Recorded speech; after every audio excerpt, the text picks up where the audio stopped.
Contrairement à toutes les autres élections présidentielles au Cameroun, l'élection d'octobre 2025 se jouera paradoxalement à l'étranger.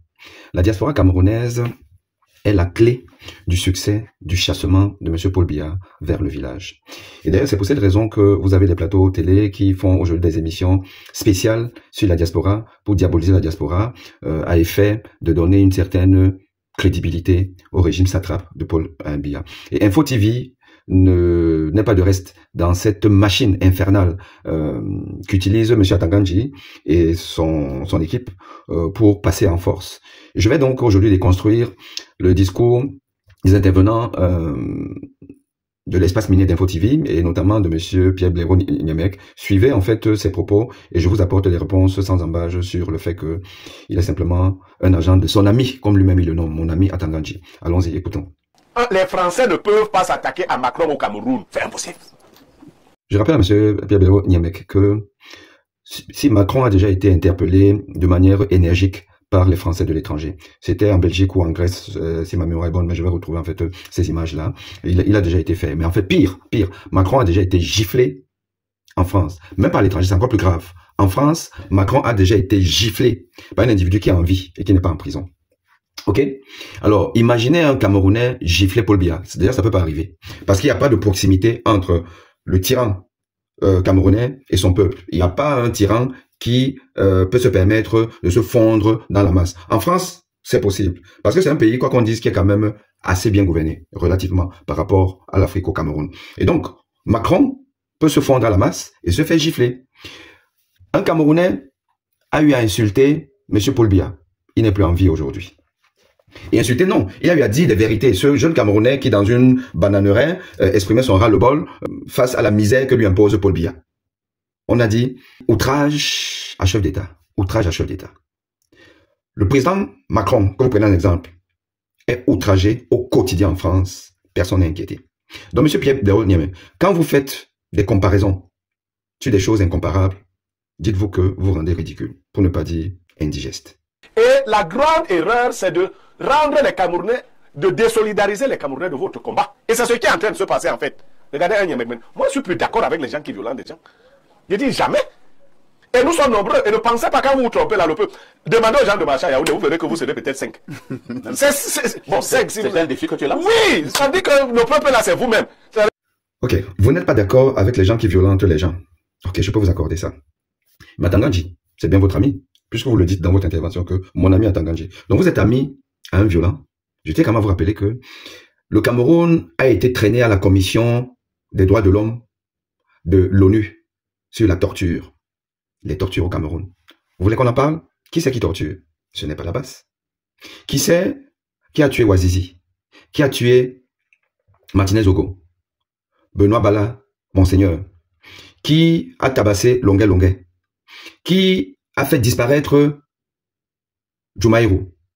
Ce lanceur d'alerte qui a déniché, qui a mis à jour la tricherie du RDPC avec l'affaire des faux actes, cadre national d'identité. C'est qui? C'est la base, c'est pas la base. Qui c'est qui a voulu m'assassiner? Monsieur Pierre Blaireau Niamek.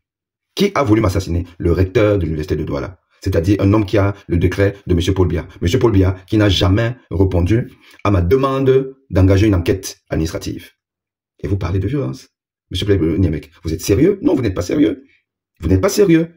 C'est vous qui êtes un affamé. Vous pas être affamé, non, parce qu'il faut être affamé pour avoir un déni de réalité et faire des gens qui ne font que s'offusquer de ce que le pays est mal dirigé, un ministre qui ne sert à rien, qui est un grand-père d'une jeunesse dont il est ministre, se permet de venir en Europe faire le zouave.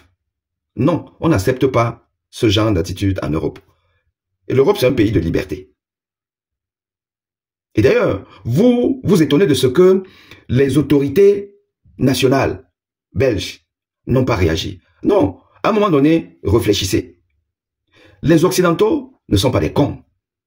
Ils ne sont plus des cons. Ils ne peuvent pas valider que vous, les Africains, que vous soyez les bourreaux de vos peuples. Non. Un ministre américain viendra en France ou en Belgique qu'il aurait la protection. Un ministre d'un État bien gouverné aurait la protection.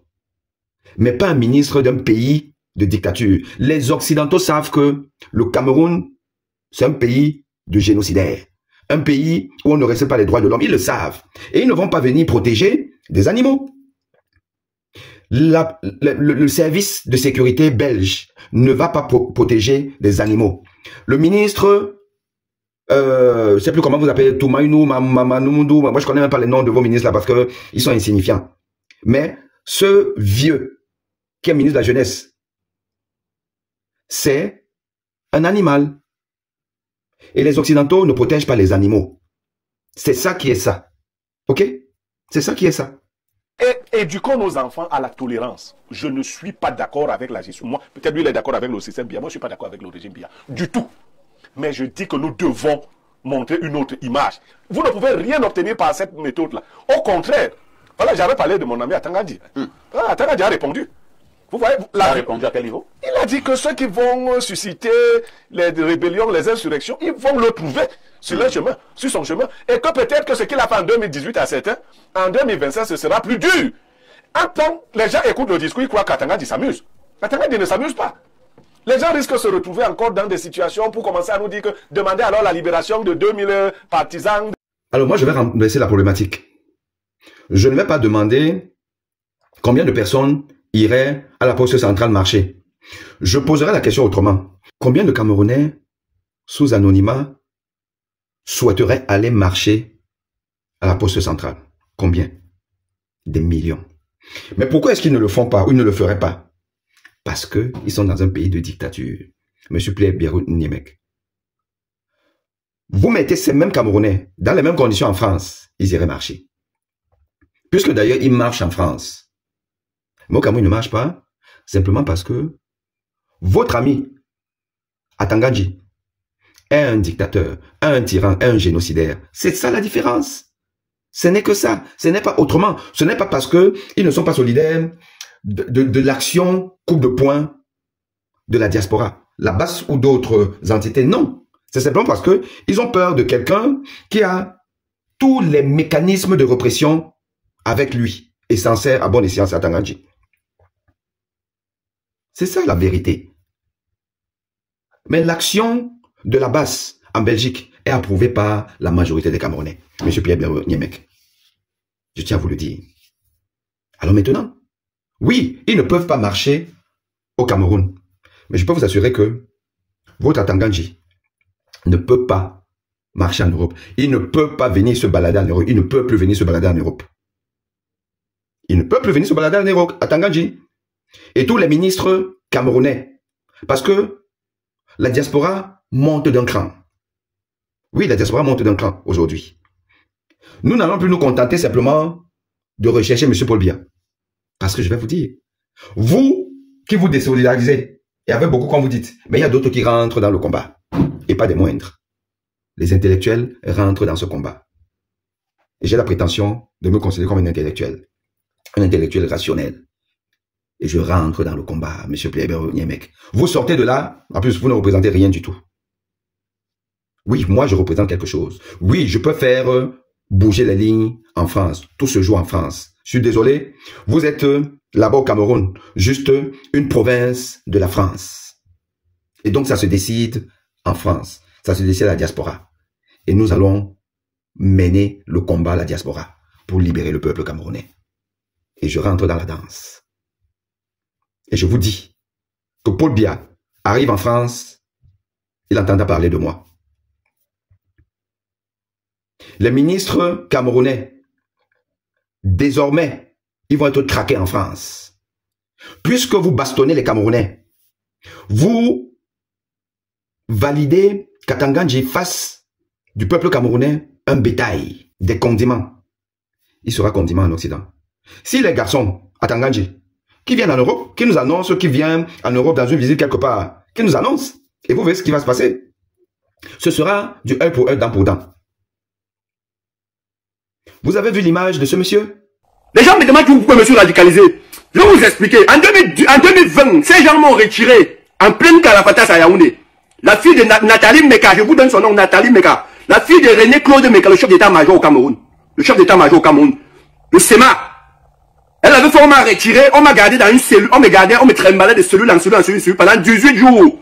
Si nul n'était ce papa, au moins c'est lui, il a eu un bon cœur, il avait demandé qu'on m'envoie au paquet, il va trancher mon appel, il va rentrer chez moi. Le procureur Tamac, c'était pour le procureur Tamac. Le procureur Tamac. C'est que je suis toujours, peut-être, c'est que je suis même parti en prison. Et j'ai dit peut-être, mais c'est ma Covid-19, il y a Covid-19. Et j'ai dit encore, le type de Sébastien Ebala là qui a pris peut-être l'argent. J'étais en cellule avec Tchebo. On arrivait avec Sébastien Ebala, Tchebo, le Paul Désibia. Devant moi, il était arrivé 3. Le soir, il sortait de mon audition. On sortait m'auditionner. On avait tabassé Paul et Sébastien Ebala et Tchebo à mort. Ça, c'est fait par Atanganji et sa clique. Ce sera du œil pour œil, dent pour dent, monsieur Pierre Niamek. Ne vous inquiétez pas. Nous sommes préparés. Et vous ne pouvez pas, vous les Camerounais, vous ne pouvez pas vivre sans venir en Occident. Vous ne pouvez pas vivre sans vous soigner en Occident. Vous allez me trouver là. Il est nécessaire qu'on se comporte de manière civilisée, surtout quand on est de la diaspora. Non, monsieur Pierre Niamek, il n'y a pas d'image propre, lisse, à montrer à une tyrannie. Ça n'existe pas. Parce que sinon, j'ai envie de vous dire que depuis l'avènement du multipartisme au Cameroun, il y a eu des marches pacifiques qui ont été soldées par quoi? Par des arrestations, par du fouet. Je rappelle quand même que des personnalités comme Samuel Ebois ont été fessées. Je tiens à vous rappeler ça. Je tiens à vous rappeler que il y a eu les émeutes de la faim en 2008. Les gens marchaient parce qu'ils avaient faim. Bon Dieu, on les a tués. On les a molestés. Des familles ont été décimées. Bon Dieu. C'est Paul Biya, hein? Ce n'est personne d'autre. Hein? Il y a eu des marches pacifiques pour contester une élection, celle de 2018. Bon Dieu, je ne suis pas d'accord, je conteste. Et puis quoi? On a tiré. Tu mets ton doki sur certains diamants. On a emprisonné des gens. Il y a eu Martinez Ogo, qui n'a fait que dénoncer quelque chose d'absurde, d'abject, le détournement des fonds d'un peuple appauvri. Il a été assassiné atrocement. Par qui? Par la bande à Paul Biya. Par des gens qui ont bénéficié du décret de Paul Biya. Et où en sommes-nous? Le procès s'enlise. Son épouse, elle n'a que ses larmes pour pleurer. Ses enfants avec. Le peuple a tourné le dos. Paul Biya et sa bande sont toujours là. Vous me parlez de quoi? Vous me parlez de quoi? Djoubaïro est où? Monsieur, vous êtes un homme dangereux. C'est vous l'affamé. Vous êtes tellement affamé que vous êtes devenu ascétique à tout humanisme. Non. Une dictature ne comprend que la violence. Une dictature ne comprend que la violence. Vous voulez des exemples? Il y en a, floraison. L'Afrique du Sud, le Vietnam, et les Vietcong qui ont finalement chassé les oppresseurs américains et autres. C'est un rapport de force qui va permettre au peuple camerounais de se libérer. Et ce rapport de force-là, il devient équilibré. Parce que la diaspora a décidé de paralyser la gouvernance du Cameroun. Et c'est possible parce que nous sommes un pays pauvre, dépendant. Et il n'y a pas un Camerounais qui ne bénéficie pas d'une manière ou d'une autre du développement de l'Occident. Par l'envoi d'argent, par les soins à l'étranger et par d'autres considérations. Et nous allons embrayer sur cette dépendance-là, la capitaliser pour rendre le pays ingouvernable. Monsieur Pierre Niamek, les intellectuels vont rentrer dans la danse. Et vous allez multiplier vos émissions comme vous voulez pour parler d'une diaspora affamée. Mais bon, mais qui vous nourrit? Ces gens diaspora que vous insultez d'être des affamés, il n'y a pas un Camerounais, même s'il n'est que balayeur de rue, dans la diaspora, qui n'envoie pas l'argent au Cameroun. Donc vous êtes un inculte, doublé d'un affamé qui raconte n'importe quoi. très bientôt.